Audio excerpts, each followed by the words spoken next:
Hey guys, it's Inflated Chair here, and in today's video, we have a couple things. We have the September update log for Operation Harsh Doorstop, as well as its roadmap. So we are going to be doing that today. Also, before we get into this video, I would just like to thank everyone who subscribed. We just reached 50 subscribers, halfway to 100, and I really hope that we can continue to grow. But anyways, let's get back into the video. Um, so uh, this says that it'll be in the next update will be in early November. Um, they're pushing it back a bit, late November to mid-December. Okay, so it's going to be the next update is going to be released in late November or mid-December. That's a bit disappointing, but take your time, guys. Want to see some great updates coming up. But if we look here, we have character model updates.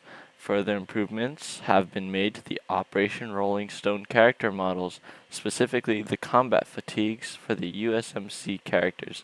This does look amazing. These looks really cool. Um, yeah. But for maps, they have Keratin. Keratin received further detailing work, and other improvements, and the team is working towards that, getting it to its first playable state. That's pretty cool. Here are some screenshots. Pretty neat. Oh, whoops. That's a guy on it. Let's go back. Um, Jazeera. All buildings and major points of interest for Jazeera have been placed along with a pass on the foliage.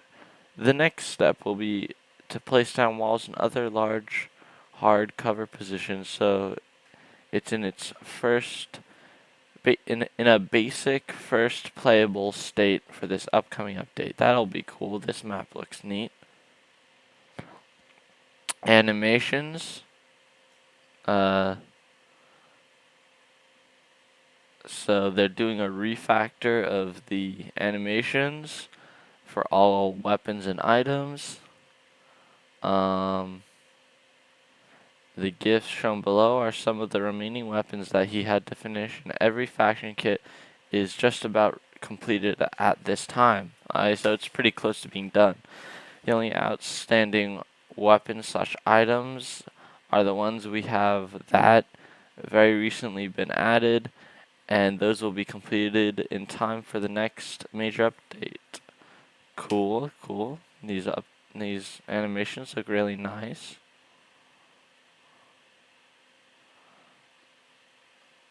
Nice. Objects, models, and textures. And putting some micro detail into our maps in order to make them feel more alive and immersive. In this next update, you'll see a lot more detailed interiors across basically all of the maps. Okay. Oh, that's the World War II fort map. That looks really cool. And here's more detail inside of those buildings. And you can see these GIFs. I'll link it down below so you guys can see all of this. New weapons. They have added a variety of new weapons into the game. Some of which are older and we have shown off ages ago. And some are brand new, so that's pretty cool. They have the SDG, I think. Don't know what this is. That looks like a Glock. Don't know what this is. That's a M16, it looks like. That's the dish plate gun. Ooh, that's the Russian SMG from World War II. Desert Eagle, maybe. I don't know. That reminds me of Desert Eagle. I don't know. But then we have this guy, the Sten, right? And then a revolver.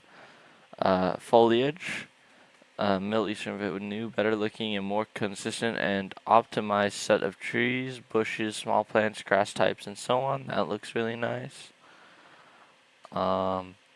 upcoming and work in progress features, game packaging and update speeds. Nice. And that is all for the September updates. And now we are going to switch over to the roadmap. Okay, so here we go. So current status is how close we are trying to. Okay, so this is their roadmap to exiting out of early access.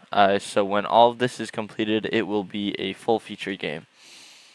Okay, and here's all the stuff that they have to do.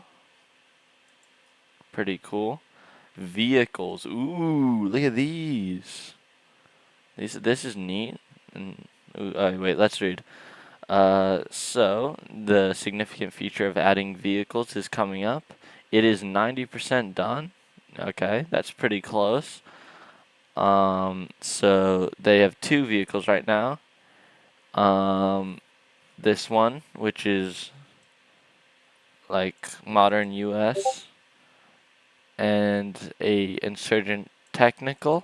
Okay, that'll make it a lot more fun on the larger maps. Oh, look at the back door of that opening and closing. That's pretty neat. But and they're gonna hire 3D artists to design custom vehicles for future updates. Cool, cool. And I think these are vehicles that, yeah, these are vehicles that they're thinking about adding. So just BTRs, APCs, and trucks. Cool, cool. Construction, 40% done. Okay, so it's less done than vehicles. So they're working on construction, deployable outposts, rallies, and placements, supply crates. Cool. All of these are pretty needed in the game. So let's see. Yeah, basically, you'll be able to build bases and stuff, kind of like Squad, and be able to make the game more tactical. But oh, they have completed all the necessary assets and designs for the construction system, and we've even created multiple prototypes so our community can play on construction mod enabled servers. Currently, we plan to implement construction after the implementation of vehicles. Okay. So I don't know how accurate that 40% is, but they know how far they are. Animations 90%. That's good to hear. Ooh, weapon world collision. That's neat. Yeah, I'm guessing this just says how they're working on animation. So, world collision, that's really cool. Prone animations, yeah, I've seen those in the dev build. Stance transitions, those are needed. Camera animations, yep. Fixed issues, switching while ADS. Oh, cool, I didn't even know you could switch while ADS. They're improving vaulting, and inversive kinetic expansions.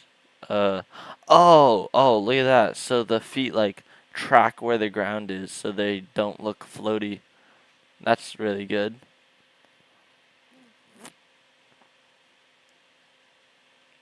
Alright, so the only things left to do is some of this and some of this. So that's pretty neat. Ooh, game modes? I was not expecting this. Game modes, 30% done, so a third of the way there. Ooh, so let's jump into this. Terrorist hunt? This mode involves a small squad whose objective is to locate and eliminate terrorist soldiers on the map. Wait. Players can choose to play on either side, but this mode is likely to be favored by single players or those who prefer cooperative gameplay. Blue fur players will have access to the approximate location of OPT4 players. and the op4 players will have to try to survive for a certain amount of time. Okay, and this is what it looked like. That's sick. That's actually really sick. I really like this. Assault Rush. Rush game mode found in the battlefield. Oh, that's a great game mode. So, I think we all know what Rush is from Battlefield. Basically, you're trying to rush in, capture the objectives, and it's kind of like a seesaw game mode. Hostage Rescue. Ooh. Listener Sunday events that our community used to run for our Project Reality community server. A single AI hostage is held at a random point on the map which the attacking force must attempt to rescue. Okay, that's pretty cool. So it's kind of like CSGO rescue. So I'm guessing that'll be either for smaller game modes or, ooh, you could have like the president is like in like some terrorist base and they're fighting over it. That would be pretty cool. Insurgency, from the same game mode featured in Project Reality. I don't know what that is, but if it's anything like these ones, it's gonna be sick. Base protection measures. Okay, so this is to make sure they don't spawn camp. I really hope this isn't like other games where like you can't even, oh yeah, it says you won't be able to shoot, but it looks like this is only for main bases, not frontline bases. Okay. All design and related assets for the game modes have been completed. However, we're currently waiting to implement additional game modes until we've refactored the underlying game mode systems. This refactor is currently planned after we've completed the vehicle and construction update. Base protection measures are something we're expecting to implement shortly after the launch of our December 2023 update. Cool. Okay, so this is going to be released probably late or mid-December. That's going to be pretty neat. AI, the bots in the game. Yep, I've seen this in the dev build. They're a lot better. They'll go for cover. They'll like go out to shoot and then go back into cover. You know, it's really cool. And they're said they're only 70% of the way there, so that 30% is probably gonna make a big difference. So,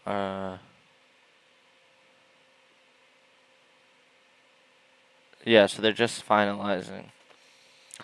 Oh, so this is the completed stuff? Oh, no, just these two are completed. So, join server through hyperlink. So basically, if someone links you a server, you can join it right away. That's neat. Okay, so this is the automatic download to the server. Well, that sounds bad. Like, gosh. So when you join a server and it has mods on it, it will automatically download all the mods onto your computer from the Steam Workshop, and only from the Steam Workshop, so you don't have to worry about like malware getting on your computer with this or anything. Disconnect messages. Yeah, okay, so they're just making more disconnect messages, I guess. 50% done. Ooh. Yeah, that's such hard work. That was a joke. Not insulting the people. Vote kicking. Vote kicking's kind of eh. CSGO has it, and there's some situations when vote kicking is not a good thing. But let's read this real quick. Okay, it looks like server owners can configure and it however they want, so hopefully that ends up well. In-game notifications. Yeah, this does need work because, yeah, as you can see here, there's like 30 notifications of the same thing. I get that a lot in games.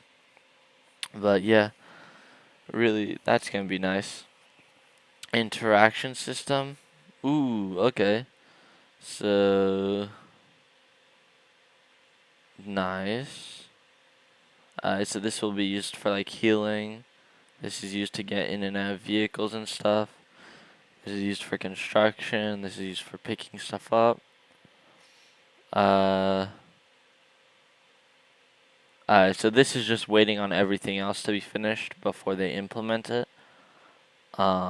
Medical overhaul and reviving, 20%. I think that's the least completed thing so far. Yeah, I can see why though. This is like really complex. You know, they were talking about this during the live stream about how it's really hard for performance to make ragdolls like in Squad. I personally think that we should, or I'm not a developer, they should go for like a system where like you pick the guy up and you don't have ragdolls, because I feel like that system's a little wonky sometimes in Squad. It works well in games like BattleBit, but they're a lot less low poly, or a lot. They have a lot less polygons per thing to worry about compared to this, so that's why it works there. Big yawn. But then we have loadout customization at 30%. So yeah, you can basically just add attachments to your gun. Okay, so that's pretty good, you know. Can't wait for this December update. It sounds like it's gonna be absolutely sick. But you know, I'll link both of these in the description. If you want to receive stuff like this yourself, just join the Operation Harsh Doorstop Discord, and I'll see you guys next time. But this is Inflated Chair signing out, and make sure to support Operation Harsh Doorstop. It's a great game.